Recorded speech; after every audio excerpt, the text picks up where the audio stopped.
4 قسم کے دل بیان کیے گئے۔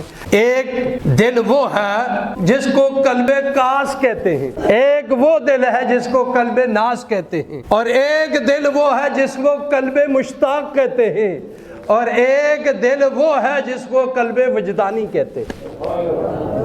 جو کافروں کا دل ہے قلب کاس ہے، اور بھولنے والا جو دل ہے وہ قلب ناس ہے، اور اس کے بعد قلب مشتاق یہ اس مومن کا دل ہے جو اللہ رسول کی اطاعت کرنے والا ہے۔ اس کا دل مطمئن تبھی ہوتا ہے الا بذکر اللہ تطمئن القلوب، کہ اللہ کے ذکر سے اس کا دل اطمینان پکڑتا ہے، اس کو قلب مشتاق کہتے ہیں۔ اور حضرات محترم آگے ہے قلب وجدانی، یہ انبیاء علیہ السلام کے دل ہے۔ تو دل گناہوں سے رک جائے، توبہ استغفار کی طرف بڑھ جائے تو سمجھو اللہ یہ چاہتا ہے کہ تمہیں معاف کر دے۔